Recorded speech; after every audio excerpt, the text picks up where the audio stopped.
भारत सरकार की जानिब से कई अशिया जैसे गारमेंट्स व टेक्सटाइल, फुटवेयर वगैरह पर GST में 5% से 12% के भारी इजाफे को प्रपोज किया गया था, जिसे 1 जनवरी 2022 से लागू किया जाना था।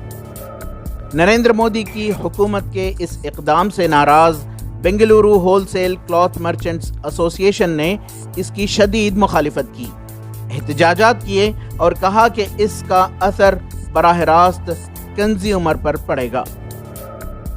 अब हुकूमत की जानिब से टेक्सटाइल व गारमेंट्स पर लागू किए जाने वाले इजाफे को डिफर किया गया है, पोस्टपोन किया गया है, लेकिन कैंसिल नहीं किया गया।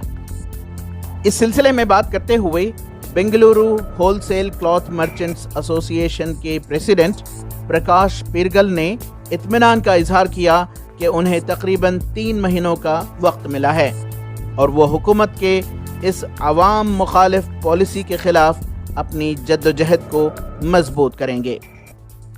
अभी जो सरकार ने GST का जो निर्णय लिया है उसमें उन्होंने जो 5 से 12% जो GST हो रहा था कपड़े पे उसको डेफर किया है।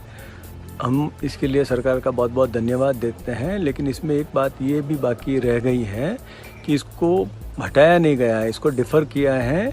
ये मार्च के बाद में शायद वापस लग सकता है, तो हम सरकार से निवेदन करेंगे इसको डेफर ना करके इसको कैंसिल करें।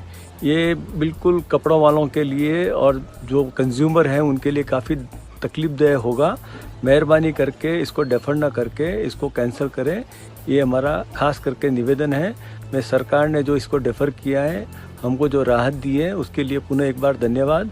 और मैं चाहूँगा कि सरकार इसका निर्णय लेके कपड़े के ऊपर जो 5% GST है उसको बरकरार रखे। ETV भारत के लिए बेंगलोर से रफ़ीक जब्बार की रिपोर्ट।